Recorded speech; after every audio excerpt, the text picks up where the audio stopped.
I was representing a player who was the most popular player in the big leagues. He was doing something that I felt like he shouldn't have been doing. I basically called him out on it. He hung up the phone. He sends me a text. He says, I am reevaluating my agent's situation. I am going to let you know what I decide. I just did what I believed to be the right thing. The right agent in his life needed to have a hard conversation. There was a real opportunity where he was going to fire me.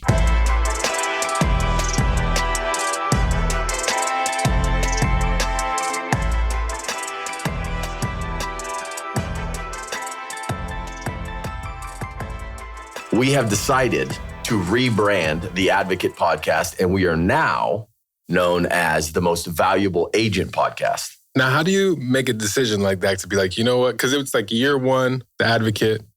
What caused the shift to be like, let's go here? That's a great question. The real answer is really when you talk about people being able to find the podcast and really understand what's the message of the podcast and really what are we trying to deliver to the people? I think it can be a little confusing sometimes, which is what we've heard from people when it's the Advocate, because it can be, you could be anybody being an advocate. Sure. And so when you hear about really the advice that I'm providing and the perspective, more importantly, that I'm offering, I think the feedback that we got is it makes a lot more sense if you let people know who you are. So couple that with, we could have been called the Agent Podcast. The reason we didn't choose that is something that you actually helped me with too, is as we've worked together in the past, as you think about and talk about and understand my vision for my own agency, as well as kind of like my view of this business in general, the vision that I have for this company is I want to be the most valuable agency that's ever existed. And I've been saying that for a while and speaking truth to power and really helping everybody understand, well, more than anything, I wanted to spur a question of like, what does that even mean? Why do you want to be that? Right. Which I think is a perfect segue into this podcast because it's really what I want to talk about. So prior to this podcast, I did a little homework and just went back and listened to our last episode, which for anybody who's listening to this for the first time, Joe actually was on my podcast. As I said at the beginning, it was, I think, episode 2. It was early on, 3. I think it was 3, yeah. And so in that episode, we cover a ton of ground, a lot of which pertains to specific players and guys that you've both worked with and, the hypothetical player that exists out there that's seeking kind of guidance and help. Yeah. But I went back and I listened to the episode and there was so much that we covered. And as I was listening to it, I just kept getting this thought, or I was reminded that so much of the work that you do with athletes pertains to the working man, any human being in life, a student. Like it doesn't just apply to athletes. And so what I proposed to Joe prior to this episode is like, hey, Joe, I actually would love to get vulnerable and kind of put myself out there and like, let's, if we could, dissect in a sense, this vision that you have for this industry. Let's poke some holes in it. Let's figure out kind of what it looks like. So yeah, let's do it. Let's do it. Well, one of the things that came to mind was, what's your definition of value? Because I think that's one of those words, and most people will connect it to money, right? It's like, value, money, and that's one of the conversations. But you were really quickly saying, okay, I'm not talking about the financial component. So what for you is this idea of value that you really stand on and even makes you different from the rest of the world in terms of value? So if you think about it from this, like the analogy that I would use is like a backpack, right? If there's somebody who needs to carry all of these different things and they otherwise would be using their arms, right? Like think about it in a grocery store, for example. Like if you had to put everything in your hands and you were trying to carry everything to the register, if you had a backpack and you could put everything in the backpack, that backpack adds value, right? It gives them something that is allowing them to do the job in a much more specific, focused way that makes their experience better. So when I think of value, I think about it from that standpoint. Who can I be in this person's life that isn't, I say this a lot, like the industry isn't cookie cutter. Yeah. Right? People may think about an agent and they may say that there are these 10 things that they do. Every agent does the same 10 things. And they would be right in assuming that, because one of the criticisms that I've always had with agents is, unfortunately, I feel like a lot of agents, because of the nature of the business, have this checklist and merely want to sell on them that they're just better at the 10 things than other agents. Mm-hmm. And my thing is like, well, who created this checklist? Why does that have to be the checklist? Mm-hmm. What if to one player, there are 5 to 6 other things that aren't even on the list that they need to be the best version of themselves? Mm-hmm. I don't believe that the right agent will just allow players to figure that out on their own. Yeah. I believe the right agent would actually be the one calling out, what does this look like for you? Yeah. In a sense, what you've done for players in your work, why don't agents participate in the same way? Not doing the same job, but thinking the same thoughts as far as building value and adding to their tool set, in a sense. I love that. I mean, part of what I've learned, and I think maybe this is part of where you're coming from too, is the agenting world, the sports world has become primarily transactional. Yes. Right? It's like, I'll give you this, you give me that. And everybody kind of behaves that way for the most part and expects that that's the way things are supposed to be done. Part of what I hear you saying is like, in order to create value, you're going to shift away from that. That's right. You know, and you're like, it's not going to be just a transaction. It's actually no longer a transaction for you. Was it ever? Yeah. So, yes, it was unknowingly in a way. Yeah. Again, I'm giving a lot of information. I apologize for anybody listening if this is redundant, but I've been an agent for, call it going on 24 years now. Started at a really big agency, which I learned a lot at that agency. But I think most agents, when you get into the agent business, you have a perception of what you think the agent business is. And then you very quickly learn, oh, that's actually probably not really accurate. Like a lot of jobs, right? Yeah. You think it's one thing, you learn that it's something else. And in my experience, the reason why I got into the business is I was a player at one point. I felt like I had so much to add to the experience for players being represented. I liked the idea of an agent in their life. I said to myself, I don't know what that looks like. I think it's this. Let me try it. And that process taught me a ton.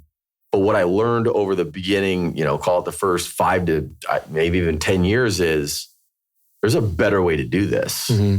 This is, it's actually interesting because I was fortunate. I started out working at a company that represented Barry Bonds, right? So you could say you started out kind of at the top.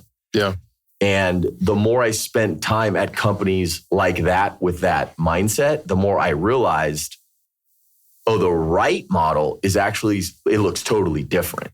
Mm. And so now I've created more of a boutique, hands-on, specialized experience that a lot of agents start out that way. And they're like, well, I just want to be at the big firm. Yeah. Right? Because they think it's easier.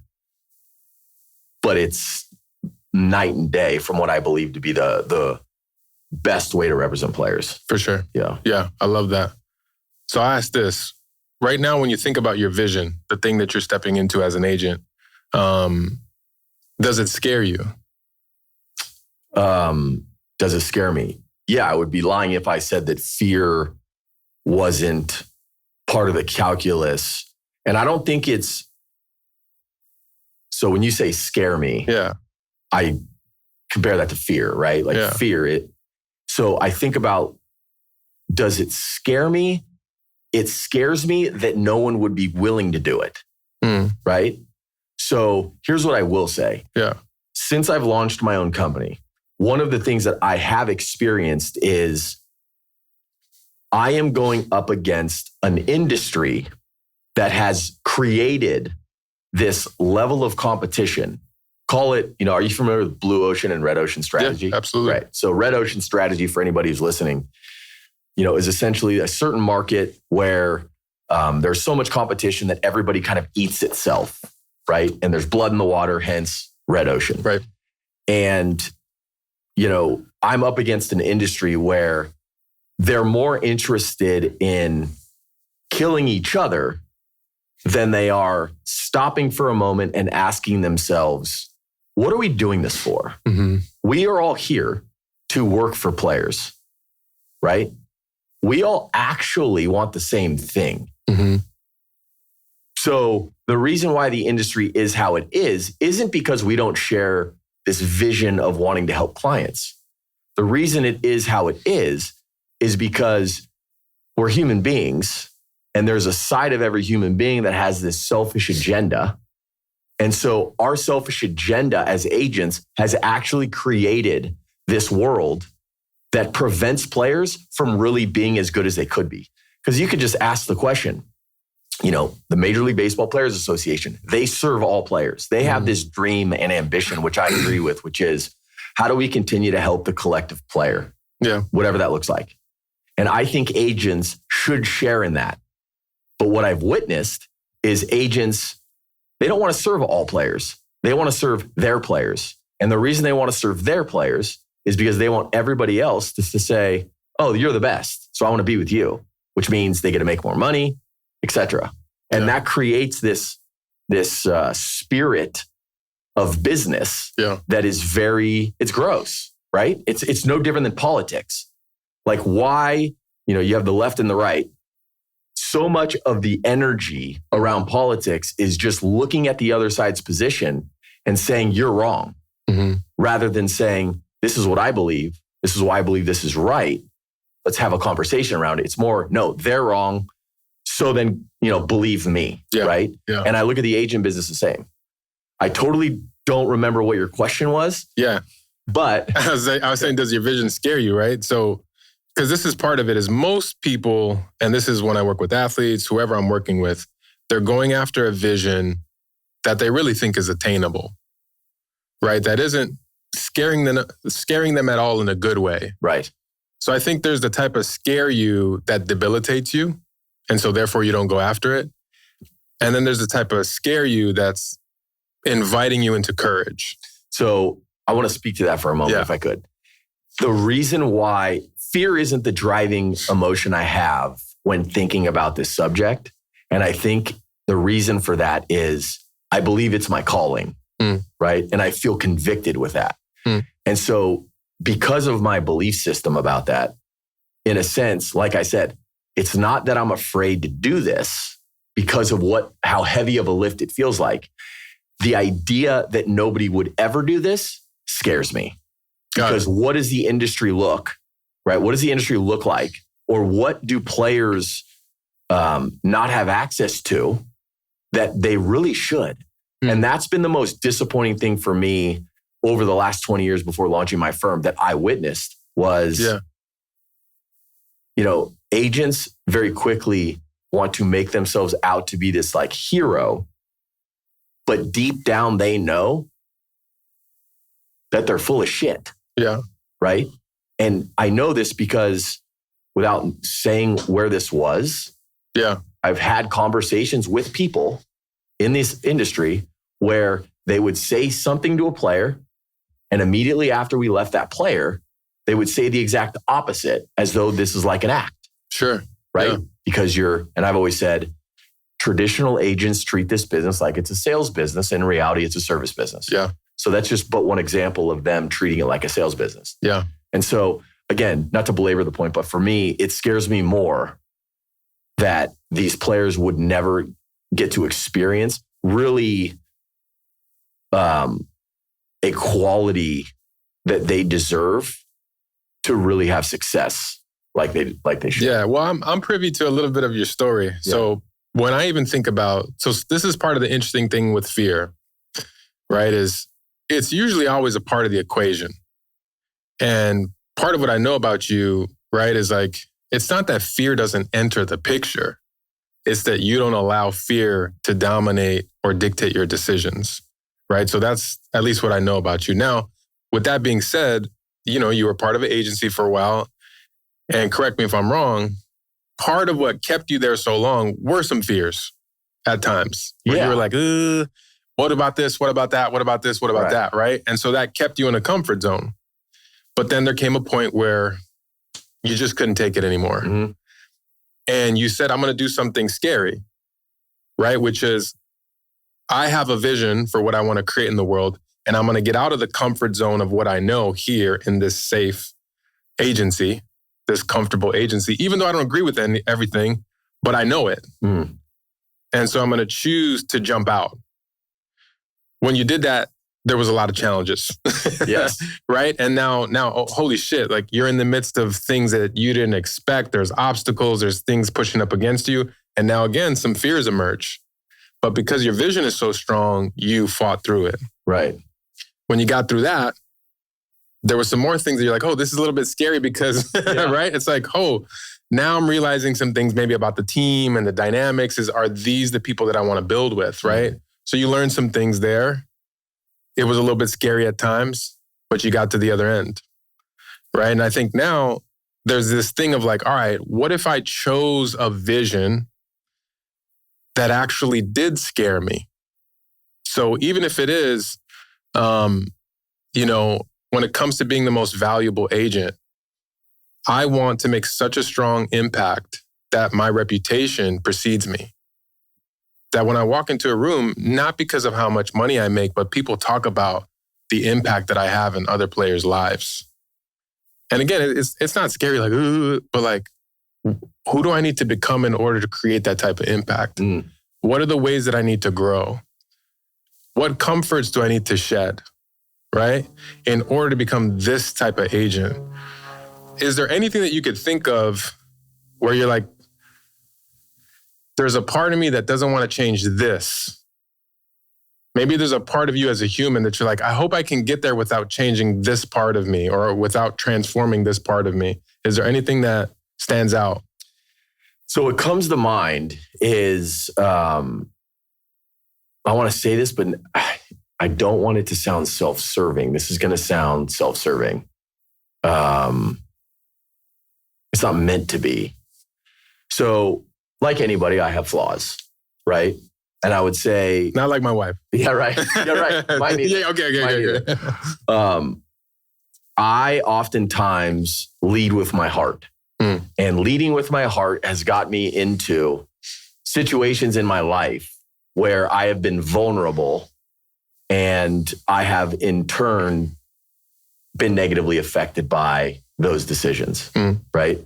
Putting stock in certain people who I saw signs that maybe I shouldn't have done that, but I did it anyways because it's like, you know what? I'm going to lead with my heart. This is going to work out. Yeah. And so I believe that that part of me is a really, really good thing that I oftentimes get concerned about because I'm in the agent business, right? And the agent business can be very cutthroat and you've got to be an absolute animal. Mm. And so one of the things that I have tried to build is this, and I think a lot of people have the ability to do this. This is not like, oh, I have the ability to do this and it's so special. It's more about my awareness around it. But it's like, you're able to hold these two opposing viewpoints at the same time, right? And so I'm not sure if that answers your question, but that's like it's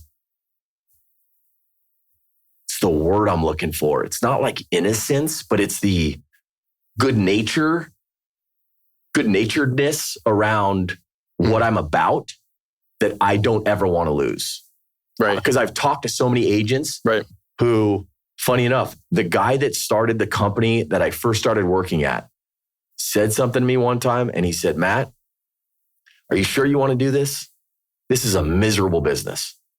And I just thought for a second, like, this is like my first week on the job.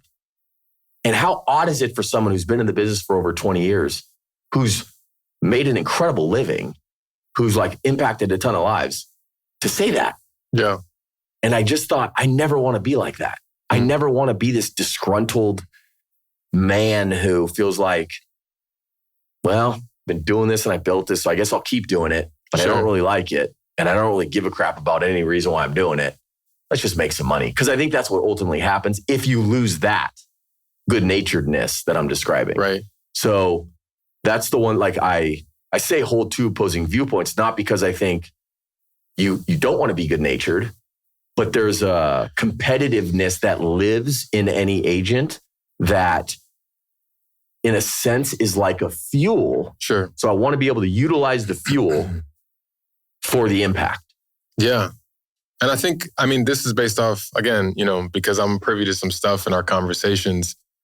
Part of what I think you're saying too is, at times, your good-naturedness, we'll say, has turned you into somebody that people could take advantage of, right? It's like, or maybe like push you in ways that... Yeah, if I'm not working with, but let's just say I am, let's say it's friends, as an example. Right. If you have a friend who knows this is how you are, right, that you'll trust them no matter what, and you'll just be the one that's always doing for them, that person totally has the ability to manipulate the good-naturedness of this individual over here that I'm describing. So yeah, I think that exists just in life in general. Yeah. And I think that's been part of the growth, right? It's like, what does it look like for me to maintain my good-naturedness as well as being fierce, right? And being sturdy. Right. Or creating boundaries, being really firm with a no. And that seems to be part of your leadership journey. It's like, I'm not going to let people take advantage of me. I am going to have a good heart, and I'm going to know when to push back. I'm going to know when to draw a line. I'm going to know when to step into a conflict, right? Because I know we've talked about that before too. And I would say that that's one of the most fascinating things that I've seen in the sports world, how so many of us are afraid of a conflict, whether that be with a peer, a player, whoever it is. I actually had a conversation with an NBA client of mine. And I told him, I said, listen, I already know that based on some of our conversations so far, everybody in your world is telling you what you want to hear. And I may be the first person in your life who's going to tell you shit that you don't want to hear. And I know that you may not like me for it, but my job is not for you to like me all the time. My job is to serve you. Yeah. And sometimes that may mean I'm going to say the uncomfortable thing. And you may get off a call, and because of that, you're like, fuck this guy. Yeah. Instead of, hold on a second, what does it look like to care for somebody at such a high level that you're willing to say, you may not like to hear this, but here's what it is. So what comes to mind when you said that is an experience that I had, and this was a great lesson for me. This was in 2012. I was representing a player who, at the time, was the most popular player in the big leagues, like without question. A huge personality off the field. Was transcending just an athlete. He was doing entertainment stuff and had the ability to act in movies and a bunch of different things. And he was doing something that I felt like he shouldn't have been doing. And I basically called him out on it. And he hung up the phone on me. He sends me a text and he says, I am reevaluating my agent's situation and I am going to let you know what I decide. Okay. So in 2012, it's crazy to think about because I'm 32 years old at the time and I'm representing, again, like the most popular player in the big leagues who I just did what I believed to be the right thing. Yeah. The right agent in his life needed to have a hard conversation. And the result of that was, did I just overstep my bounds? He just didn't like it? Like there was a real opportunity. Yeah. If we did not have a strong enough relationship where he was going to fire me. What ultimately happened is he called me, I don't know, it was like 2-3 days later, apologized to me and said, this is exactly why you're my agent. Don't ever change. Wow. And to this day, he and I are the best of friends. That was a moment in time where it was such a great experience for me because I saw in myself, I was willing to put my name on the line, knowing this is the right thing that needs to happen. I need to do this. Yep. I have to do this. And thankfully, it didn't result in something that would have been, catastrophic for my name in the business or just me personally. But it's one of those things that, and I don't say this because there's no other agents willing to have those hard conversations, But I use that as an example because like that's what an agent should be. Yeah. Right? When you actually think about you're working on behalf of the player, you should deal with whatever situation presents itself and be honest with them, even if that means being honest with them could get you fired. Yeah. Yeah, I mean, that's what it takes to be driven by values. Right. Now, even in that conversation, were you tempted to be like, by the way, it scares me. Like when you go back to the fear thing, like, I was terrified. And in a way, it happened so fast. I didn't call him on the phone to talk to him about this thing. We were talking about something. This got brought up. I told him how I felt. Yeah. And it was like, boom, immediately, again, hangs up on me. Right. So like, didn't see it coming. All of a sudden, like, whoa, okay. Yeah. And then when I got the text, I was terrified. Sure. Right. Here, I have a responsibility to the company I'm working for. I feel like I'm carrying the load. This happens and a million different thoughts are going through your mind. Like, what happens if this guy fires me? You know, unfortunately, in this business, when you're an agent, like the media finds out stuff. So like, oh yeah, so-and-so fires this company, whatever. It's, yeah, there's blowback and there are issues that you have to deal with when that happens, which again is one of the reasons why a lot of agents want to do whatever it takes not to get fired. Yeah. Because I don't want to deal with, you know, some writer writing that I just got fired by this player. But again, all of this stuff leads into why our industry is in such peril. Yeah. And I think that's what leads to when you were saying earlier is like people can sense when an agent is full of shit. Yes. Because part of it is somebody who's telling the other person what they want to hear, or the safe thing, right? The thing that's not going to get you fired, or the expected thing, or the checklist item. Yeah. And all of it is, it's just not honest. Like it's not real. So it's wild to think that we live in a world where our honesty is dangerous. You know what I mean? Like us telling the truth puts us on shaky ground with some people. Right. Instead of being, I mean, to me, it seems like that's one of your values. Like if I'm going to be a valuable agent, then one of the pillars that I'm going to stand on is telling the truth. Even if it means you hang up on me and you say, I don't want to work with you anymore. Well, and so to speak to that specifically, again, like thinking globally about my time in the business, who I've been in the business, the challenges I've had in the business, what I feel like I'm being called to do in the business, all these different things. I have a faith that all the things that I just told you are in fact true. So if I believe that, then like, yeah, I know where I'm going. Yeah. And so if I get fired by a player for being real, for actually doing the job, yeah, well, then I'm not meant to represent that player. Right. Yeah. And I can accept that wholeheartedly. It doesn't mean it's not without pain. Yeah. Right. But if I didn't have that faith, yeah, I mean, I would be ebbing and flowing with the energy of life saying, oh, I'm nervous, so don't do it. And, you know, I'm now acting out of fear. And that's not, number one, what I want to be about. It's not where I think my strengths lie. And it's not what I ultimately believe serves the players that we're all here to work for. Yeah. Yeah, again, it's like that word pillar keeps coming up. It's like to create pillars that you can stand on and not allow anything to just shake you from these pillars. It seems like you have some of them that are pretty clear. Well, think about this. Like, think about let's get deep. Come on. Let's get super deep. Think about like all the historical figures out there. And like when you think about movies, for example, right? Like when you said pillar, the image that came to mind for me was William Wallace, Braveheart, right? If that man, and just again, call him Mel Gibson. Just think about the movie, right? But if Mel Gibson's character in Braveheart wouldn't have overcome whatever anxiety, anxiousness, fear, whatever he was going through him internally in those moments, if he didn't overcome that stuff and have a bigger calling, he would have never done what he did. You're not dying for that, right? You're trying to be perfect. You're trying to like thread a needle.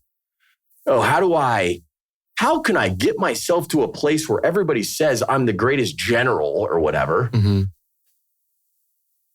but I don't want to die.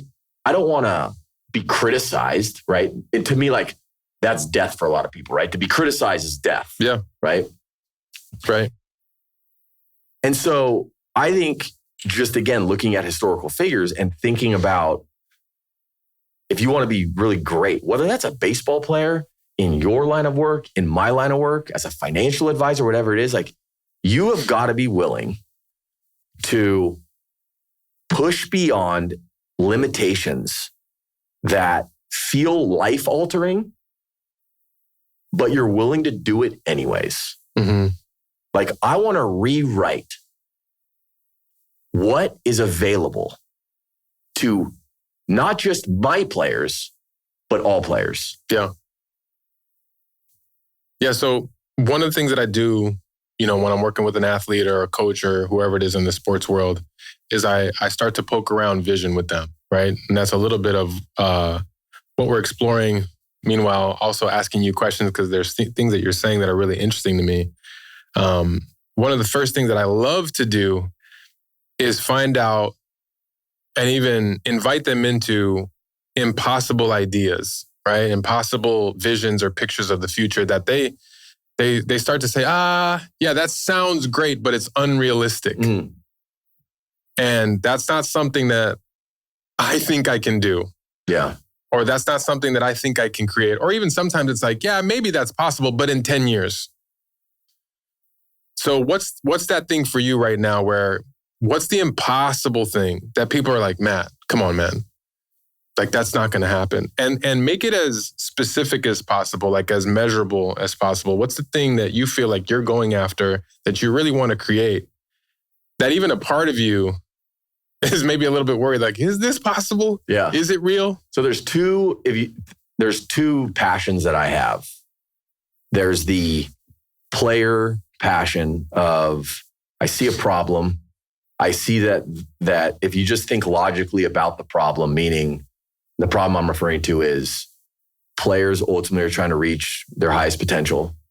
They should have access to the best of everything, right? Mm-hmm. These guys are the best in the world at this sport. They should have access to the best of everything, and they should not be held back by the selfish issues that agents, the people that work for them, have going on in their own personal lives. I think that stuff needs to be eradicated, shouldn't be part of the equation. So like, that's part of what I look towards, which we can come back to. Yep. The other part that I look towards is I also want to solve, if you think about like, who was I? Where did I come from? I'm an agent, right? And you mentioned it earlier, but a lot of the reasons why I ended up staying at a firm or firms for longer than I wanted to was out of fear. And what I ultimately want to help solve is I don't ever want agents who I believe, when they get into the business, actually get in for the right reasons. They want to help. And all the things that I'm describing that I want for players, I believe other agents share in. But, and I know this too, by the way, because I've met so many of them. Like, since I've left the last firm I've been at, one of the things that existed at those firms is there was this almost distrust that you would have with other agents. And so we were trained and almost coaxed into never communicating with other agents, because you're stealing their players, they're stealing your players, they're the enemy, we're their enemy. And so these are guys that you've seen around for 20 years and you walk past them like you've never seen them in your life. It's hilarious. Yeah. And so when I left and now have my own company, I really took it upon myself to have relationships with other agents. And by the way, it's like, I recognize there are still instances in which I'm having conversations with their players if they're unhappy, and they're probably trying to have conversations with my players if they're unhappy. Sure. That just exists in this world. But I do think that's a barrier that I was just like, I want to be real. I'm done with the fake stuff. I'm done with the acting like it. I'm not interested in what people think it has to look like. I'm interested in what I believe the solution is and doing that, right? And so the vision that I have is creating a situation or a company or circumstances for agents who get into the business for all the right reasons, who start working at these companies and very quickly start to realize, what I realized, which is, oh, wait a second. We say this, but we're doing that. And I don't agree with it. I don't believe this is right. And what happens to these agents at a lot of these firms is they can't leave, because if they leave, maybe they'll be sued. If they leave, maybe they're afraid they won't be able to take the players with them. Mm-hmm. Right? And the reason they wouldn't be able to take the players with them is because they have a contract with the prior firm. And if they take them, they could be sued again. Right. And so what ultimately starts to happen is, while they want to leave, they don't. So here an agent is at a company meeting with players, called in the draft. This player in the draft doesn't have an agent, right? This agent, who is actively not wanting to be at this agency, is selling on this draft player and their family why you should sign with them and their agency, despite the fact that he's wanting to leave it because he thinks we're not doing what we say we do. That exists every day. I have conversations with agents about that exact thing every single day. Mm. And so what I want to solve is, how do you create a situation that those agents can leave and have access to certain things, but represent their own players, and you support them? Mm-hmm. If that makes sense. Yeah, that makes sense. Well, because it sounds like part of what you're saying is a portion of your vision is actually about changing industry norms. Oh, yeah. Right? So it's like there is, yes, like the impact that you're going to have with players, but you're also talking about an impact within all agencies. Yeah, the word that comes to mind is like disruptor. And I think the reason I'm like this, by the way, is I was at these companies for so long, and it just beat me over the head. And I just woke up and was like, this is stupid. Yeah. This actually isn't aligned, right? Pardon the pun. Yeah, no, it's great. For what agents are about. They shouldn't be about this. Yet we're doing it. Why? Oh, because we're insecure and we're afraid? Yeah. What if we weren't? Well, I mean, that's the thing is, if we're real, there was a culture that said this is what agents are about. And you basically were at some point clicked to say, hold on a second, this definition of agent doesn't connect with me. Yes. Like it doesn't resonate. But there were plenty of people who bought into that definition. Yeah, I think everybody buys into the definition. Here's what happens. This is what happened to me. Yeah. I wasn't an agent. I just got done playing college baseball. I wanted to get into the agent business. So you have an opportunity, and then you're there and you're living it. Yep. And you feel blessed, right? I'm working at an agency that represents Barry Bonds, at the time Jose Canseco, Kurt Schilling, Trevor Hoffman, Mike Piazza, Albert Pujols. Like, we were loaded. Yeah. And so I was in college at the time, blessed. Yeah. I cannot believe I have the opportunity to do work on behalf of this company for these players. Yeah. Right? And so I truly felt honored to have that ability.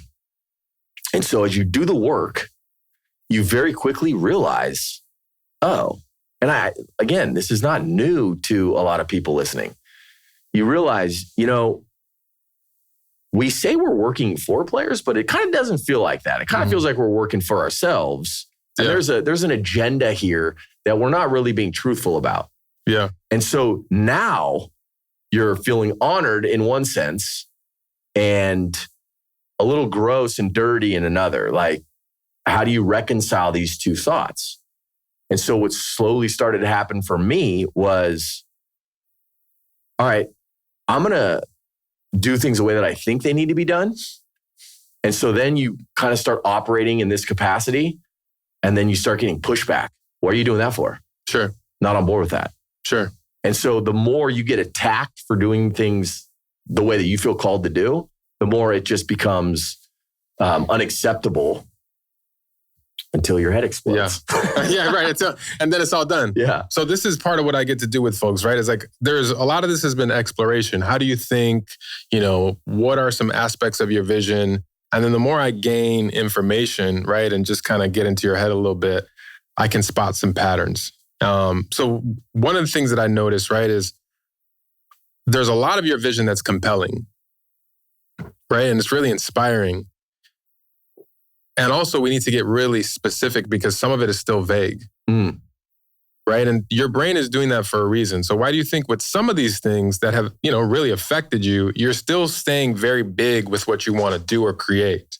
Why do you think your brain is staying in vague world? Because it's safe. Right. Right. There's no action specifically related to being vague. It's an idea. Right. It's a belief. It's the action. It's the actionable steps that become accountable moments. Yes. Now, and that's the thing. You're such a high-powered person and you're great at talking. So most people won't interject and say, hey, I hear you. Let's get really sharp though. How will we know you're hitting the target with what you say?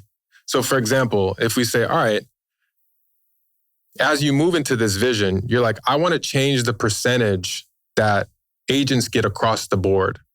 I want to do what I do so well that the percentage actually shifts because of what I'm creating from, 5%, whatever it is, to like 3%, which is something that, you and I have talked about before, right? That would be really specific. That's disruptive. Right. Another thing would be, all right, what would it look like for you to say, I want to represent 10 of the top 20 players in the league in 3 years, right? That, for most people, like, come on, Matt. That's not going to happen. Yeah. And this is what we're talking about, though. Let's get specific and let's get impossible with it. Because what that's going to require of you is for you to transform. Yeah. I mean, I can tell you what that is right now. Yeah, go ahead. So represent the number one overall draft pick in 2026. Mm-hmm. Represent 8 players making more than $25 million. A year? What's that? $25 million a year? Yeah. Yeah. Have the top 5 free agents in the 2027 class. Mm-hmm. Those are like the 3 big things that I've... Great. So this is where we can play a little bit, right? So your first one was top pick in the next year's draft. 2026. 2026, right? Why not the top 5? Top 5? Yeah, the 1 through 5. Oh, the top 5 players in the draft. Why not the top 5 players? Sure. Yeah. I mean, this is because we've done this work before. I know exactly what So this is what it is. Even for you, even you're like, okay, now let me get specific. Then it's like, let's push it a little bit. Because again, your brain is landing on something that for the most part, even though it's a stretch, part of you feels like it's doable. So then we get to poke around that and say, okay, what about the pick number 1, 2, 3, 4, and 5? Who do you need to become to create that? Yeah. All right. So hold on. So you just said it because I wanted everyone to listen to understand that. Yeah. The value in doing that is there are many, many things that come from that question. Right. But it's the follow-up question that is, for me, like the meat and potatoes, which is, okay, I'll play this game. Not a game, but you get the point. I want to represent the top 5 players in the 2026 draft. Right. 1, 2, 3, 4, 5. Okay, great. The next question is, well, then who do you need to become in order to represent the top 5 players in the 2026 draft? And what habits, most importantly, does the person who represents the top 5 players in the 2026 draft class have? Right. So answer that for a second, right? Because that's exactly where we go, right? Is first we want to land on the uncomfortable thing. The thing that a part of you is like... Well, so there's 2 ways I think a lot of people would take that. And I think, and again, this is going to be maybe a little confusing. I think more of a traditional agent would say this, and I'll tell you why that's a problem for me. Oh, if I'm going to represent the top 5 players in the draft, then that means I need to represent 40 players in the draft to get the top 5 players in the draft. Their mind initially goes to, I need to go get more guys then, because that will increase the likelihood that I will have 5. Right. And what I would say is, no, that means I need to strengthen the group around me so that we can target certain players who have the capabilities and the strengths to be the top 5 players in the draft. Right. So then, we'll go there to be like, okay, but what needs to change in you in order to hit that? If you're strengthening your team as a result, what part of your leadership needs to change? What part of your mindset needs to change? What habits, daily habits needs to change? Yeah, I think I've been really, really spending a lot of time on leadership recently because I think that the word gets thrown around so much. Hey, be a good leader. What's a good leader? And I think a lot of times, and you actually said it in the last podcast we did, which is we all want what we want with what we currently have, right? So I have my skill sets. I want to achieve all these things I just described with what I already have.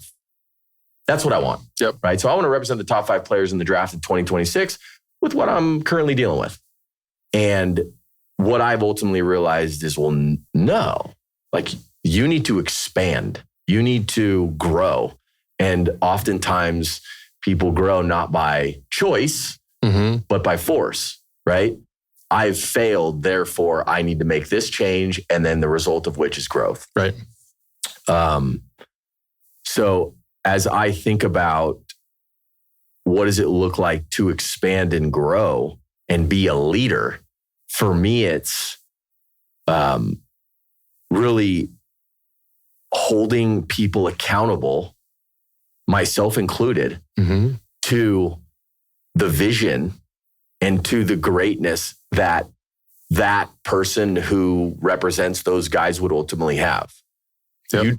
Like, again, and I think about this often as even just as I'm thinking about this one question about the draft, but like, let's just say, tomorrow's Sunday. I'm in Los Angeles for the area code select. I'm going to the area code select. Let's just say I woke up and I was like tired. And I was like, I kind of don't want to go. I'm just I'm going to shut it down. It's a Sunday. No big deal. I worked all week. I got a bunch of free agent deals done this week. I deserve a day. Yeah. And instead, the question needs to be, would the agent who had the top 5 players in the draft in 2026 take off today? I don't know. Would he give himself a day to, check out? Yeah, who knows? Or would he rise above? And I don't know what the answer. Right. I think my intuition tells me, no, that guy's going to go. Sure. Right. But it's the awareness. The important thing for me is it's the awareness around all of this. Sure. Well, and so let me pause you there, because I think this is, as I asked you a few different questions, right? Yeah. Hey, what bad habits? What parts of your leadership needs to change? There's a lot that you're not even aware of. So that's part of it, right? Is you're doing the best that you can to answer some of that question. And yet you don't know what habits are really holding you back for the most part. Let's say you're cognizant of 2 habits that aren't serving you. There's 8 that you don't know exist. I'll get really curious about one that I hear in your language, right? You said more than one time, I don't want to be self-serving. Now that's really interesting to me. Why do you think that's interesting to me in terms of what we're talking about right now, which is like, that's a great point. Yeah, what bad habit is going to hold you back?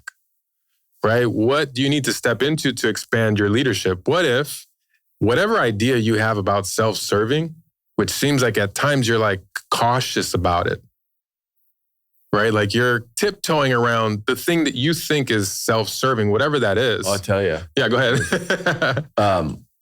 One of the things I just don't enjoy, I don't like is, I believe that agents always just try to tell people they're the best. Like, I'm the best. So like, sign with me because I'm the best. And everybody kind of does the same thing. Whether they're being truthful or not, they don't care. It's like they're salesmen. They're just, we're the best, we're the best. And so I think I'm just very sensitive to this idea of like, oh, I'm just going to do the same thing. Like, I don't want for me to tell you I'm the best. I want for you to say, given what we want, what I want, you're the best for what I want. Right. And so I think it's a sensitivity that I have around selling where I don't want to sell. I'm not selling this on you. I'm telling you what I believe to be important. You tell me if you find that valuable. Yep.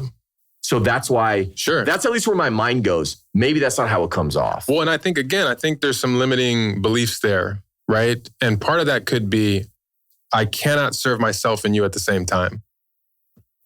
I believe that statement. So what if that is part of what would hold you back from landing the top 5 players in 2026 draft, right? Instead of saying, if I can serve me and you at the same time, how much more potency does that give me as a human being and as a leader? Because again, usually we have a negative connotation around something like self-serving. Why not? Oh, right. Healthily serve yourself and serve you at the same time. Healthily, for sure. Healthily, right? So, but again, what we're asking, right, is like, what limiting beliefs, what habits are going to hold you back? And usually when, people get to the upper echelon, we want to hunt for the margins, right? We want to hunt for the things that most people aren't going to notice or see. So that would be a margin belief. Self-serving. Yeah, everybody's going to be like, yeah, Matt, don't be self-serving. Instead of, hold on a second, how could a healthy idea of self-serving help me do this?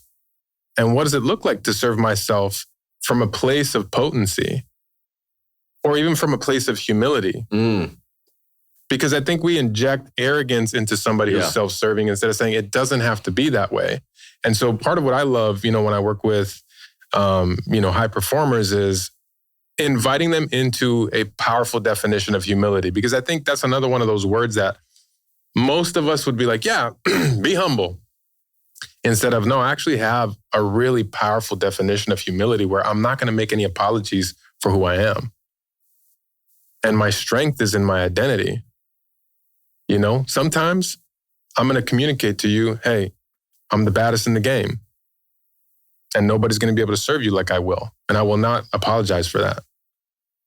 There's something about that person who doesn't pull punches, steps into the moment and says, this is who I am. Do you want to align? Yeah. Do you want to partner with me?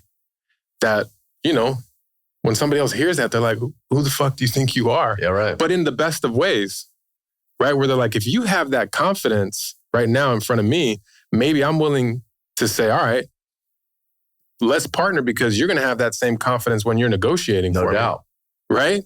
So it may take that little bit extra edge to say, I'm gonna own this thing. This is gonna be a badge of honor where I don't hold back in terms of who I am and who we can be together. Yeah. Does that make sense? Makes perfect sense. So that's part of what we play around with, right? It's like, let's push through this limiting belief thing. Let's find the words that have beliefs behind it that you're not totally conscious of, because that's the stuff that's going to transform you. And again, someone like you comes to the table. I think you're so eloquent, you're so high-powered, and you have your ducks in a row. For most people, it's hard to find the thing or the number of things. And that's why most people be like, well, I can't coach you because you got it all together. Instead of, no, you're a human being. And every single person that I work with is a human being who has shit that they don't see. So that's where I kindly do my thing to be like, hey, what's this? Yeah. What's that? Do you want that there? How's that going to hold you back? Well, so it's funny because when I told you what I wanted to talk about today, I even felt like, and I think I said this was like, hey, I'm willing to get vulnerable. Yeah. Right?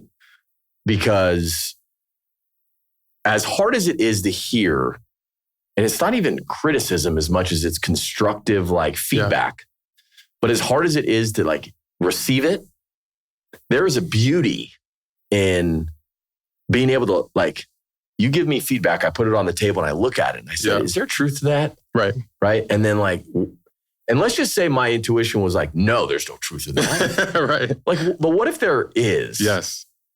And if there is some truth to what he's saying, and I think you even gave me this line, like, let's try it on. Like it's a pair of clothes. How's it feel? Yeah. And you don't have to keep it on. You take it off. Yeah. No, doesn't feel right, whatever.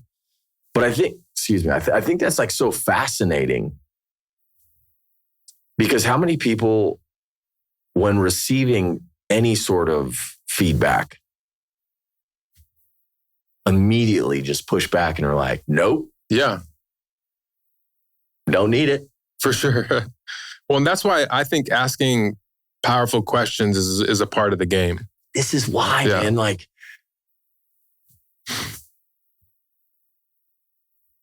we talked about, I think this was either in our conversation that we recorded or a conversation when you were staying with me in PA. Mm-hmm. One of the things that you said you were so surprised by when you started working with athletes is you assumed that athletes were the most mentally gifted and strong individuals ever. Yeah. And what you experienced starting to work with athletes was that was not the case. Yeah. Yeah, it was confidence primarily. Yep. Okay. Yeah. I think agents are the most insecure human beings on the planet. Mm-hmm. But no one's, like, players at least know there's a mental component to this. that I got to like figure out if I really want to reach my max capacity, right? Yeah, for sure. Agents, the same applies. In every business, same applies.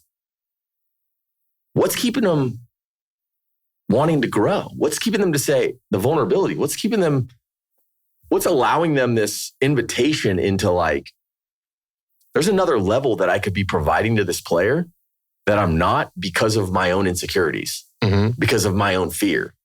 And that's why for me, I look at that and I'm like, exciting. Yeah. Right?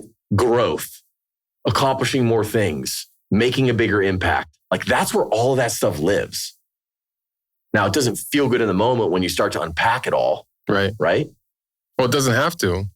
And I think that's the thing, right? Is most of the time, let's say if we talk about going to the gym, if you're doing it right, you feel weak in that moment when you're working out. For sure. But in reality, that is what it feels like to build muscle, to get strong. Yeah. So that's the irony, right? Is to open yourself up to feedback. Most people would say, oh man, that feels vulnerable. That feels like I'm exposed. But what if that's what it feels like to gain strength? And you're just, right, we have this misconception of what it is to gain strength. It's like, no, gaining strength means I got to feel strong all along the way. Instead of, no, open yourself up so that somebody can see the kinks in your armor. Somebody can see your blind spots. That's really one of the most, I would say, valuable parts of what I do for people is, and I've been working on my own awareness for a long time, but it's like, I'm going to start to spot things that when you see it, a party's going to be like, holy shit, first, how the hell did you see that? And yeah, do I want to address it? Yeah. Am I going to agree instead of this? Because this is part of what I would say when I first start working with folks. Again, it's about powerful questions. And if I point out something, I would say most of us are going to ask, is that true or not? Do I agree or not? And I would say that's not the most powerful question that you could ask. It's, how is that true? Because you're going to gain something when you ask, how is what you're saying true about me? As opposed to if you're looking black or white, is that true? Is it not true? Your brain will most likely find, probably not true. Because you want to protect yourself and your image. Instead of, okay, hold on a second. How am I going to grow the most? How is what you're saying true? Right? Where is it true in my life?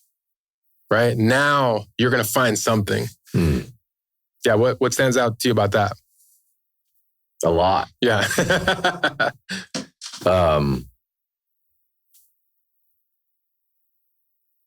Yeah. I mean, I need to sit with that for a little bit. It's such a good reminder. You know, first off, our brains are like this computer system that will give you what you ask it. Yes. Right? Which is kind of part of the trick. Right. But as I think about, again, staying on the topic of really what I want to achieve and the impact I want to make, if you were to, say to me, Matt, you haven't been showing up as the guy who has the top 5 players in the draft. If I ask the question, what's true about that? What specific words? Yeah, how is that true? How is that true? Yeah, or where is that true? Yeah, where is that true? It's funny because the initial thought is like, ooh, bad. Oh no, right. This is heavy. And sitting in that and allowing that to kind of soak in. I mean, a lot of this is ego stuff, right? Right. And that's why it's a weight to lift, right? That's why you keep going back to the question to say, this question is going to nurture me. This question is going to push me. This question is going to strengthen me if I keep sitting with it instead of rejecting it. And so, yeah, the ego, right? The part of your brain or the part of you that your brain created to keep you safe. That's part of, I think we talk about that last time? Is like, I really believe ego is your brain creates an identity to keep you safe. And then there's who you really are. The most vulnerable version of you. that does have weaknesses and flaws, that is going to get exposed from time to time. It's the invitation to sit in that as a person who doesn't have it all together. But especially in the agenting world, or even like in the sports world altogether, there's a lot of toxic beliefs. One of them is you cannot show kinks in the armor. Right. Because if you do, somebody will take your spot. Sure. Somebody will fire you, fill in the blank of all this other bullshit that we've believed. Instead of saying, no, my superpower is in my authenticity. So what does it look like for me to be fully me in this space? Well, so you said, and I'm going back to, again, our last podcast again, because I think, again, us talking about how it applies to players also applies to this conversation too. But you said, when players fail, right? Like think about just the game of baseball. Is there failure in baseball? Of course there is. There are players in the Hall of Fame that failed more than they succeeded. Mm-hmm. So what did they figure out that any individual player today is really trying to figure out themselves? It's they learned how to move through the failure in what I would call an empowering way. Right? So the same applies here. I believe what I would consider the best agents that have ever existed are agents that had the ability to move through wins and losses in an empowering way. Right? Yeah. Now, I would go so far as to say, I believe there's even another level that we've never seen. Right. But that tells me, if you follow the formula, right, mm-hmm. there's going to be wins and losses. Mm-hmm. So it's a matter of how do you as an agent, or me as an agent, learn to move through all of this in an empowering way. One of those things is sitting with stuff and saying, yeah, how is this true? Right. Yeah, because that's the only, most people don't want to sit with that. Even if we think about, as married men, if our wife tells us something really difficult and we're just sitting with that and saying, how's that true? If she feels in a moment, you don't care about me. What's the first thing we're going to do? Defend. Sure. How could you say that? Because look at all the reasons why, or areas where I'm sacrificing or doing whatever it is, instead of saying, let me sit with that. That's hard for me to hear first. But where is that true? Because if you feel that, maybe there's something that I can't see. And I want to address that. Because maybe that'll transform how you feel from day to day. Now, again, I'm saying that as a person who is imperfect, and I know my wife, we've talked through vulnerable things like this. And I've experienced my own defensiveness in those areas. And instead of running from it, let me just sit with it. I'm still getting good at that because, again, I haven't perfected it. And that's part of why I share it, because all across the board, if we're willing to just sit with those things that somebody could say to us or we could hear, whoever that is, we need to hear those things first. And I think that's one of the biggest problems in the professional world is we usually aren't hearing those things. So that's limiting our growth like crazy. Then when we hear them, we have so many defense mechanisms to push them away that we're limiting our growth. Well, who are we? Do you think who you hear it from also influences the message? As an example, let's just say, you're working at a job and your boss tells you something. Sure. And you think your boss is flawed.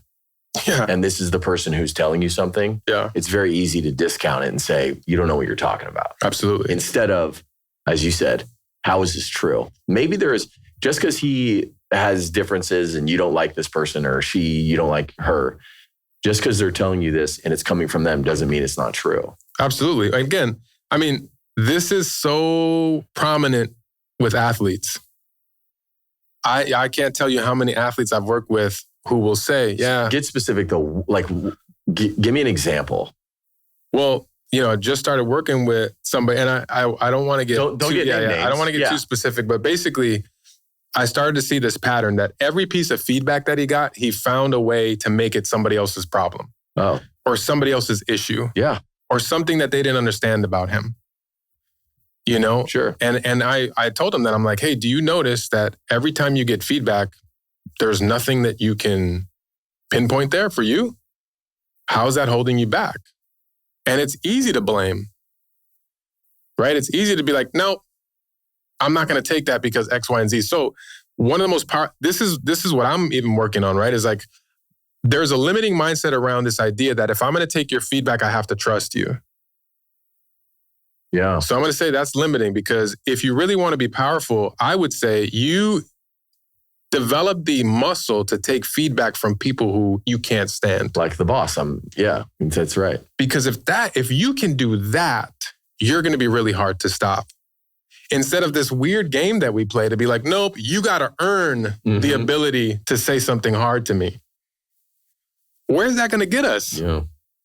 You know what I mean? Like, it's so strange to me that that's what we've bought into. And people will say, yeah, man, yup, don't just listen to anybody, which, there's some truth to that. And there may be people who you can't stand that will say something so helpful that it would transform where you're going, that it would change all the results. Well, how sad is it too? Like, what a weakness of anybody's to be told something that actually there is truth to, and you do this.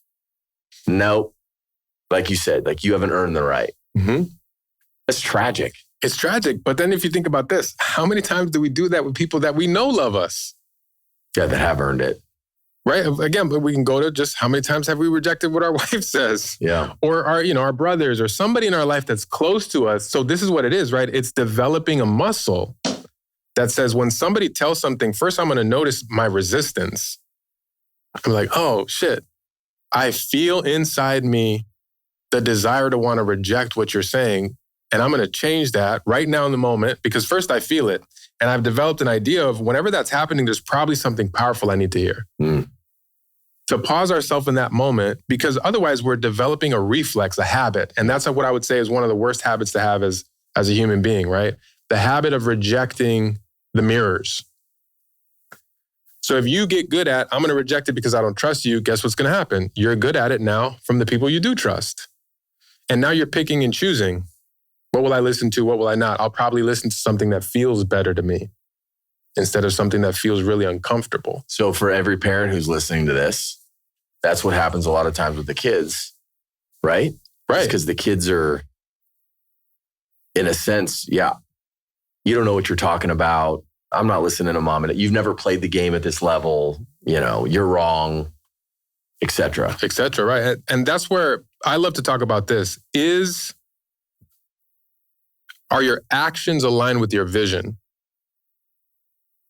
For the most part, our feelings dictate our actions, not our vision, right? So what would it look like if we started to say, my vision is to get to this impossible thing? If you're a regular human, your feelings aren't going to support accomplishing that. There's going to be times where you say, I don't want to get up and do this thing today. I don't want to call this person. I don't want to have the tough conversation.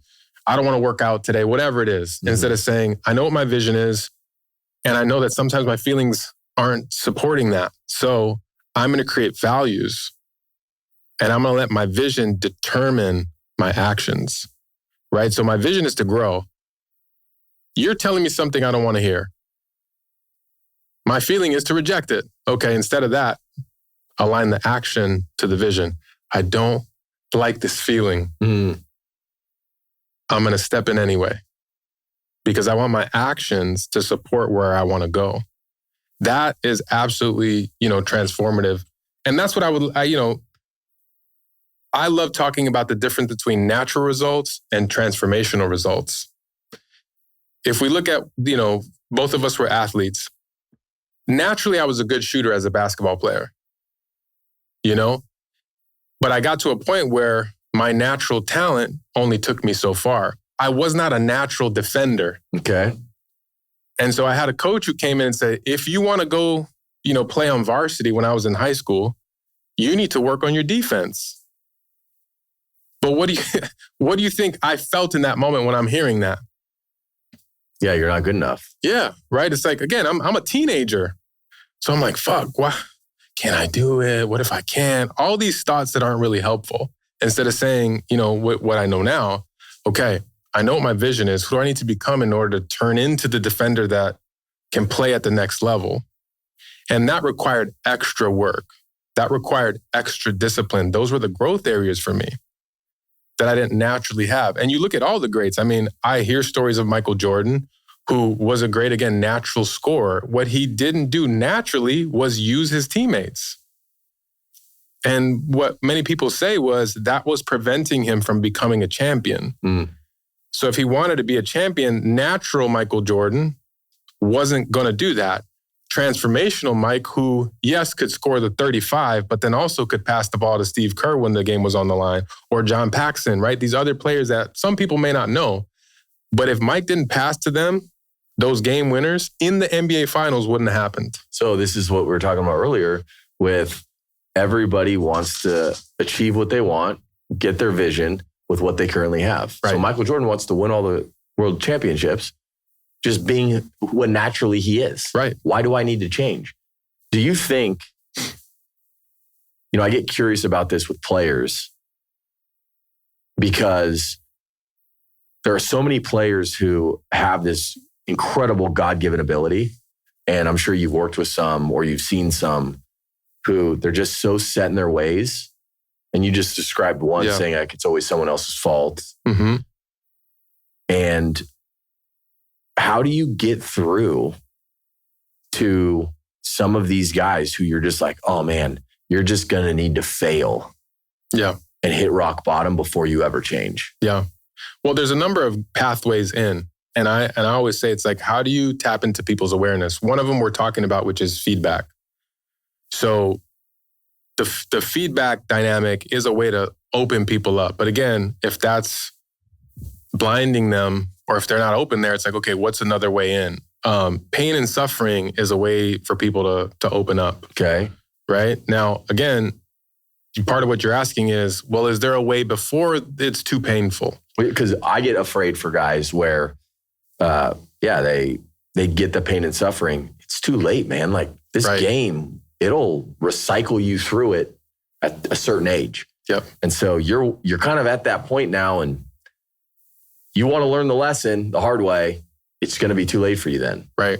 Well, and that's why I say the feedback piece is so important, because part of what's missing from a lot of these conversations is people are just not hitting you with the truth. So I know you're not one of those types of folks, right? I think another thing is, and this is what, in my line of work, I invite my clients into making commitments, because when they break commitments, it's a great way to open up their awareness to say, hey, you said you wanted to accomplish this. And sometimes it's the smallest thing. For example, being 1 minute late to a call. So if they're 1 minute late, for the most part, people are going to jump on the call and be like, yeah, we're good, all good. I'm like, hold on a second. What did you commit to? Right? Did you commit to being on time? And again, most of us will not stop and pause to be like, is there something important about being 1 minute late? They're just going to assume that doesn't matter. Instead of saying, hold on a second. There's something about your relationship to that 1 minute, because if you want to, again, look at the margins, the person who cares about the 1 minute is going to be elite. They're going to pass everybody else. Why? Because it's not just about the 1 minute. It's about, what is my commitment to commitment? Oh, I love it. Right? Like, yeah, I love it. And that type of person who says, no, I made a commitment and I didn't follow through. I'm interested in finding out what held me back. Because if you think about an at-bat, if you think about any sport, you showing up at the highest level is just a series of commitments. And if you can follow through with all those commitments, you have a great performance for the most part. If you're sloppy with it, if you let certain things drop, those are the things that create a bad game or a loss. So we can dwindle it down to that little thing. So some of the awareness thing is like, hey, you broke a commitment. Do you want to talk about it? And again, I'm not going to tell you did something wrong, but if you're open to being a powerful person and you're open to the conversation, that broken commitment can teach you something. So I think that's another angle. But how many of us do that with one another? Because go ahead. It feels weird and uncomfortable. Like if you were 1 minute late and I said, hold on, let's take a moment. Let's talk about, what did you commit to? Yeah. knowing the work that you do, you'd be like, I love this. Yeah. But I would say 99.99% of people would be like, oh, you're funny, man. Like, no big deal. It becomes a bigger deal when it's 10 minutes, right? 15 minutes. And now it's like, all right, man, this is just rude. You're not respecting my time. Right. But it's funny because it becomes now about me. Right. Oh, you're not respecting my time. I take this personal, not what this does to you. Yeah. Right? Yeah, and that would be another both and, right? It's like, hey, we both committed to something. What did I sacrifice to be on time? What could you have sacrificed to be on time? How could you have grown to be on time? So, and again, it's the shit that we ignore usually has the most power for us in terms of growth. I was coaching an NBA coach, and he was 3 minutes late to a call. And, again, most people, when they do it, right, they're just like, cool, I'm here. And the temptation for me when I'm working with people who are at the top of their game like that, it's what you were talking about with the agent. It's like, if I could lose them. Or just it's an energy that you're like, oh, it's going to be weird now. And so luckily, right in the beginning, they made commitments. So I said, hey, notice you broke a commitment. Yeah, but blah, blah, blah. Okay, cool. Do you want to talk about it? Right. So I'm inviting him into the agreement of like, let's talk, let's have the conversation. So what if they say no? So I said, hey, what prevented you from being on time? Right. And so he said, I was talking to two of my best players on the team and, I can't walk away from them. In those moments when I realized it's getting close to our time, he had the thought or the limiting belief. I cannot walk away from these guys because what's it going to do to them if I walk away? So that's an interesting belief to hold. Right. And as you could see, he was fearful of the impact. Now, I know better because I've heard him talk about his values. So this is what I did in the moment. I was like, great. How could you walking away actually strengthen the culture that you want to build? And he's like, what? Yeah. How could you say, hey, guys, I appreciate what we're doing here, but this. Now, what I know is one of his values in his culture is integrity. So I said, how could you pausing the conversation have strengthened and being on time for this other thing that you had, strengthened that value of integrity in your culture? And so he's like, holy shit. He's like, yeah, I could see how if I'm going to be my word with something little like that, how that communicates to them in the moment. Yeah, because what you could have said was, guys, let's pick this up in a few, but I'm so committed to my word that I'm going to press pause. And let's pick it up in 2 hours. Right? That's culture creation. It's the small things that we seemingly ignore that are connected to our vision, but we're usually allowing fears to hold us back. I don't want them to think this. I don't want them to feel bad. I don't want to tarnish the relationship. If you think that way, you're probably going to miss out on how it could build what you want. And that's a muscle, right? That's a skill set. So some of that comes from, this is the other thing, is like, how do you break through? It's what we talked about a little bit earlier too. Asking different questions. Because if he was asking that question, he would have found a new answer. But since he was making an assumption, right? I can't because of this. Limited. And then part of what I love to do too, right? This is the other way. It's like creating space for self-reflection. It helps people open up in tons of ways. And I really, this is part of what pains me when it comes to the athletes that I work with, right? We've done them a disservice because we haven't really trained them in how to self-reflect. What a valuable skill to have. To be able to go back and say, what really happened there? How was I feeling? What could have changed? Right? And to just look internal for a second. Instead, what we teach them what to think. Right? Do this, do that, be here at this time. Instead of like, no, let's go internal. Okay, what happened? Why'd you make the choice? No judgment. That's part of the thing that we want to create, right? Is I'm not going to shame you. You didn't do anything bad or wrong, but no judgment. Let's just reflect for a little bit. Let's just look at the thing. Let's perform an autopsy. Let's be let's be scientists for a second. Sometimes I use that term. Let's be scientists for a second. Okay, that's what happened. Scientific method. What can we change for next time? Just that simple, let's look at it instead of bury it because I don't want to feel bad. can transform everything. So that takes a culture, that takes a number of people. So that's part of what, we've talked through actually at times, right? It's like, oh man, so this specific player, maybe there's resistance or maybe something's not clicking yet. You know what it needs? More than one person having certain conversations with them. So I think that's another part of the breakthrough. If you notice, I'm answering your question in so many different layers, right? It's like, what does it take to break through where it doesn't always have to be the pain and suffering? So what's interesting is, I've gotten very involved with thinking about the agent business in a lot of different ways, right? And one of those things led me to working with you, right?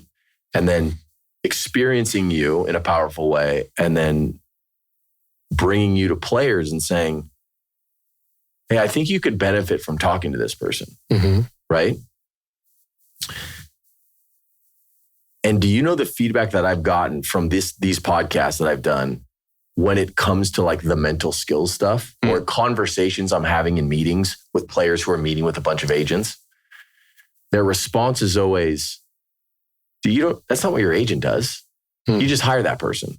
And my biggest feedback for them in the moment is, but if you have a partner in this journey, which is what your agent essentially is for you, shouldn't that person be just intertwined in who you are and know everything about what makes you tick, what like if that person is shepherding you along in a way and they truly want what's best for you, I don't care what it is, shouldn't they be willing to get curious about, I wonder if you could benefit from like talking to somebody else. Yeah. Whether that's the mental skill stuff, whether that's, name it. Yeah. And it just all comes from curiosity. Right. But and it goes back to, right? The majority of the agenting world, the sports world is just seeing people as a means to an end. Yes. How are you going to get me what I want? So I'll learn how to tell you whatever I need to tell you so that ultimately I get what I want. Instead of what I think is what separates you from everybody else. It's like, hey, I care about your flourishing. I care about you thriving on a number of levels.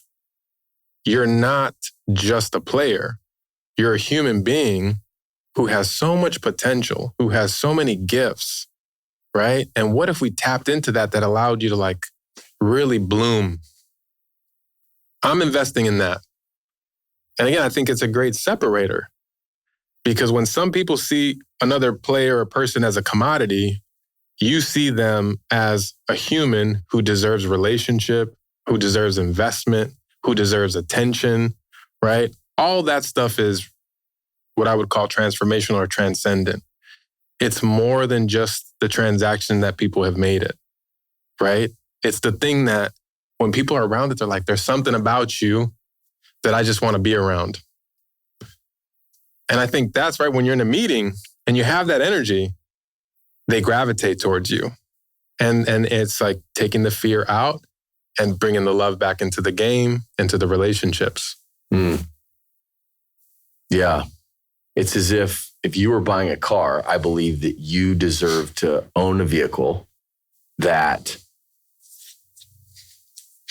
does what it says, whether it told you it would do or you're expecting it to do. Not, you're going to get in this car and drive down the street, but it's going to turn left when you wanted to go right and it's going to put you in a ditch. Right. Well, and this is part of what's wild. Like,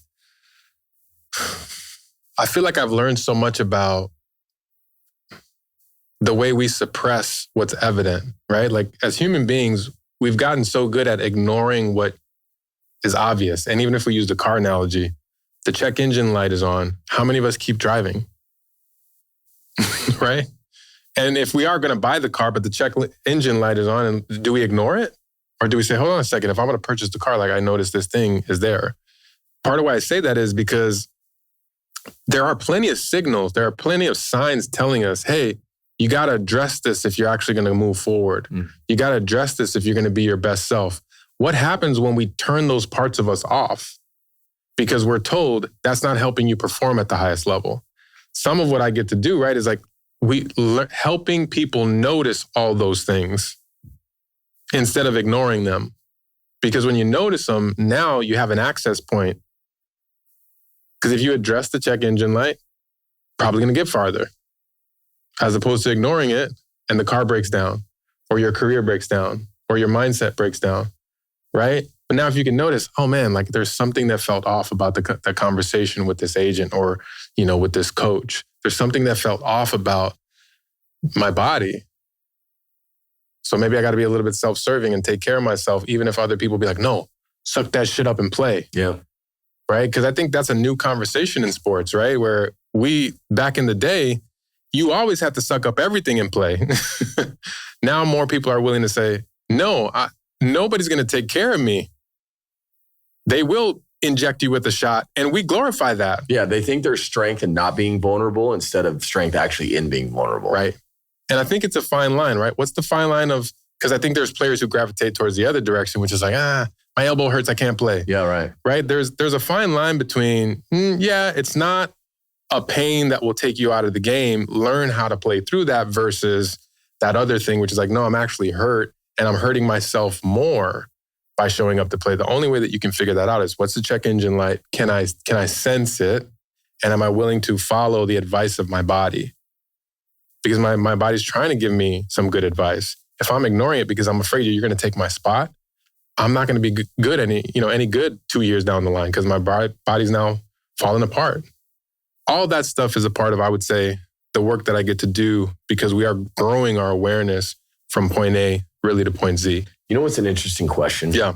Is I say this to myself or even to players, but if you told a player, would you put in all the work that you're putting in right now if I told you in 10 years you're never going to get what you want? Would you still do it? And you're not telling them they're not going to get what they want, but would you do it if you actually knew right now that you weren't going to get what you want? Mm-hmm. I feel like everybody would be like, nah, man, right. I'm not going to waste my time. Right. Yeah. But it's the ones that move through it like, yeah, I wouldn't want to do anything else. And it's the infatuation. And that's something that I've always, do you know Sahil Bloom? Do you know who that is? Yeah. Mm-hmm. Did you see him on Rich Roll's podcast? No. So for anybody who's listening, Sahil Bloom, great follow on Instagram or Twitter or X, whatever they call it now. He was on the Rich Roll podcast and he's talking about there's like this razor thin margin between and I'll just use like self-help as an example and action and like taking action. And what happens is people read the book, get the dopamine hit and go to a conference, learn the thing and walk out and feel great, but take no action. Yeah. And there's this culture that we now live in where everybody is like, oh, give me the dopamine hit. Give me the new book to read. Give me like the new lesson to learn. I'm going to go to this mastermind. I'm going to do these things, but I'm not going to apply anything. And what he essentially says is like, all the greatness is you want to make sure that you minimize the difference between receiving the dopamine and taking the action. And those great people out there that accomplish so much are the ones that immediately take the action. Right. And so I think about the player who, you learn the lesson and are you just like, okay, yeah, I know I need to do this and I'll do it in time. Right. I have a long off season. I'll have plenty of time to accomplish this. And then the career goes by and it's like, yeah, they were the same. They didn't improve. They didn't learn the lesson. They didn't ever take any criticism. It was constantly like, yeah, I got it all figured out. Yeah. Which is a habit. And again, it's like, if we start to pause and say, hey, one, that's a habit. That's a habit supported by beliefs. And then if we get curious about all the beliefs that drive that habit of like, oh, I'll get to it later, or I'm fine. That's one of the weirdest things that I think I hear from people is like, oh, I'm good now. It's like, all right, is that the goal? Yeah. For you to feel okay? Or for you to be on a constant path of growth and discovery and transformation and stretching what your limitations are? Because that is a full-time job. Instead of this weird belief that as long as I feel good, I can go do my job. Again, if you're going to be elite, that will not get you there. Those are the people that have somebody take their job because somebody else is saying, no. even though I feel okay right now, the goal is not feeling okay. The goal is constant growth. Do you ever get people that get so overwhelmed? They're committed to doing this work. They make the change. They have the awareness. They make the change. They take the step and they're like locked in. But then the reality sets in of like, if you're really committed to this, you've never figured it out. There will always be another level you can climb. Yeah, absolutely. I think everybody gets to that point. And you're like, oh, wait a minute. I thought there was like, okay, I'm finally doing it and now I'm in flow and now like things are great. Yeah. Oh, now there's more? Well, to me, that's the distinction between, novelty and mastery. Most of us love the novel, the new thing, right? There's energy around it. I haven't done this before. I've never been asking these questions before. Oh, I'm digging into parts of myself that I haven't discovered. That's novel. And then at some point, it becomes predictable. Or you feel like, oh, we've answered that question, or you've asked that question, or I've gone there already, right? Again, now we're hitting the limits of somebody who believes the goal is to attain a place instead of, no, if the goal is mastery, if you just think about a player who has swung the bat 10,000 times, they don't swing it 1,000 times and say, I've done this already, right? Like they're doing it again, and they're doing it again, and they're doing it again, and they're looking for the things that maybe they missed so that they can master their swing, but also so they can master their self. I really believe that's what causes you to master your craft, is the more you master you, then you can actually master your craft. But that only comes from the hitting that spot of like, I already know what this is, and pushing past it and saying, I'm going to ask the question again. I'm going to talk about vision again. I'm going to talk about integrity again. I'm going to try to figure out what limiting beliefs I have again for the 1,000th time. Why? Because I'm probably going to discover something that I didn't discover last week. That's self-mastery. You know what I mean? Like, and yes, for most people, it's like, oh, aren't we finished? Instead of, I am committed to this process until I die. I think that's what gets overwhelming. I mean, I would say sometimes I'm overwhelming to people because I'm so interested in that. Like truthfully, I mean, you've been around me enough to be like, let's have the conversation again. Let's talk a little bit more. Let's push a little bit farther. And I don't get tired of that. Why? Because I'm committed to mastery, right? I'm not just committed to, it's good enough. Right? I've attained this level. I got enough accolades. I got enough rewards and money. But when that's not the goal, and I think that's what I love inviting people into, is like, what if it's more than just the money and the awards? Right? What if it's more than what you attain, but it's who you become along the way? That's the sweet sauce, right? Like that's the thing that will get you to wake up over and over and over again because you're pulling out the best of who you are as a human being. All right. So I want you to tell everybody what you're doing now because you have a new company. Tell everybody about it. Yeah. So, well, this is part of what we talked about, right? Which is like, this is why I smoke what I sell. So I was a part of a firm too. Not literally. Yeah. Well, actually, I've never done drugs in my life. But I was a part of a firm and, that was comfortable. That was safe. That was predictable. And I'm like, hold on a second. If I'm going to keep pushing past my own comfort zone, I sensed at a point, I'm like, this isn't it for me anymore. It was safe, it was predictable. And I said, okay, me venturing out though, I could see all the risks and all the things that could go wrong, but I decided to take that leap. And the first year was just me doing my thing on my own. And, I continued to experience success. But then again, I was like, me doing it by myself feels safe. Right? It feels comfortable. And I'm asking myself, well, what's the next level of my growth? And I said, well, what if I train other coaches? What if I create, a boutique firm myself? And that's when, me and actually another friend, we came up with the idea of development, creating a firm that really helps people develop so they become their best, so they can stretch their own limitations. So you said the name of the firm really quickly. I want everyone to hear it. Development. Yeah. But it's spelled. Yeah, DVLPMNT. There you go. Right? So it's like, let's make development a constant practice and a value that we have. Because we really feel like at the core of humans becoming their best, you have to be willing to commit to development. Right? That's at the core of it all. So last year I said, let me step into training some coaches. Had never done that by myself before, but I did it at the end of the year. I was like, okay, it feels like the next thing that's not easy for me is to create a bigger firm, to step into the role of CEO.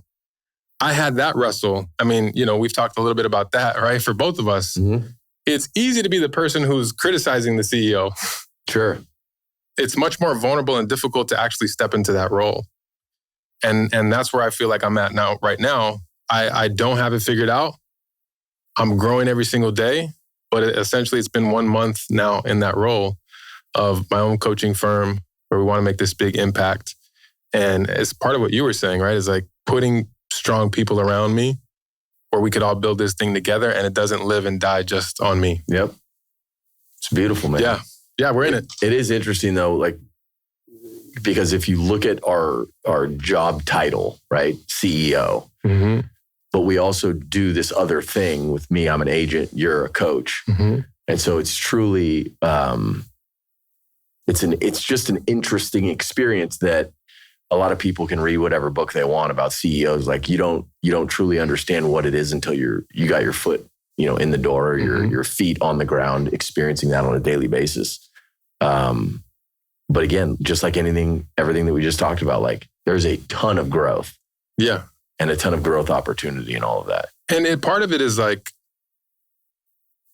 communicating to myself and to the outside world, I'm going to take responsibility for a group of people heading in a direction that it's both exhilarating and that fear that I was talking about. Again, I'd be lying to you if I didn't say there's fears there. Well, because we all want, by the way, you want development to do this. Yeah. I want Align to do this.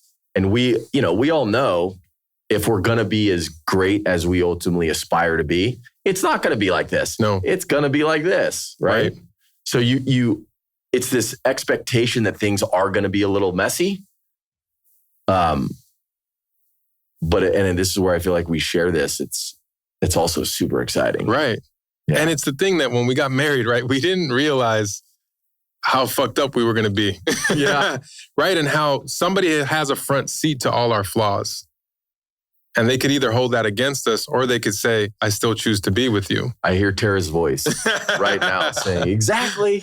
Yeah. Well, and I think, again, to me, I just see all these different partnerships as like a marriage of sorts. And as I step into this role, that's one of the insecurities is like, as we get closer and closer, you're going to see where I do have kinks in my armor, where I don't have it all figured out, or where I still have areas that I need to mature.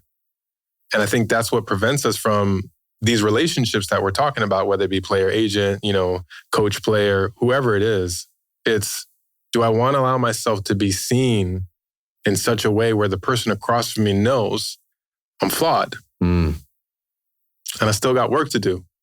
There's something really humbling about that, to just submit to those types of relationships, right? Because no matter who you are, whether it be, CEO, coach, player, fill in the blank of whatever your title is, I think taking the posture of inviting somebody in to see all of you and then to talk about it is one of the most beautiful places to step into as a human being. Yeah. So that's why I say it's like, I don't want to just coach people around it. I want to be in it myself and constantly asking myself that question.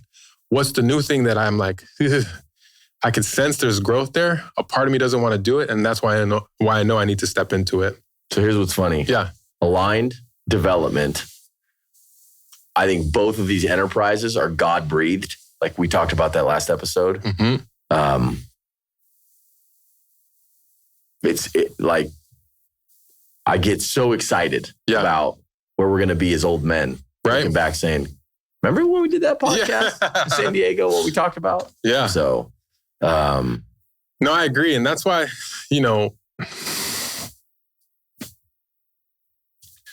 I feel like it's such an honor, it's such an honor.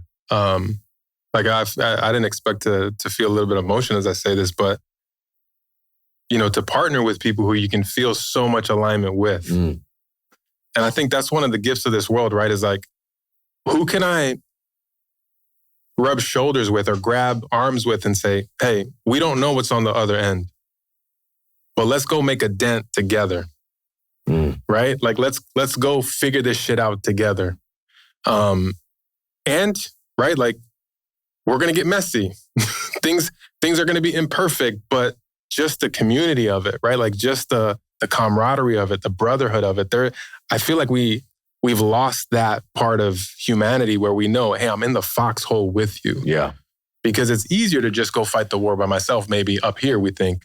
But man, we're so much more powerful if we're in it together and we have each other's back. So I say that to say, I'm so grateful that I get to do some of this work alongside you. And obviously we have different angles, but I think we're both going after the same thing. Yeah, I agree.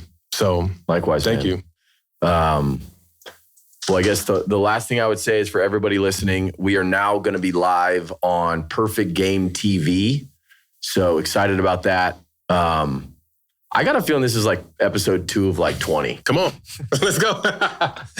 But how much time did we go? Is this a 2-episode piece right here? Exactly. Right? But appreciate you, man. Yeah. This has been fun as always. Can't wait for the next. Come on now. All right, dog. Can we get Nike to sponsor us? No doubt. Let's go. Next time we'll put it right here. Yeah. Right next to Gando. All right, dog. Bro, love you, Much man. love. Yeah.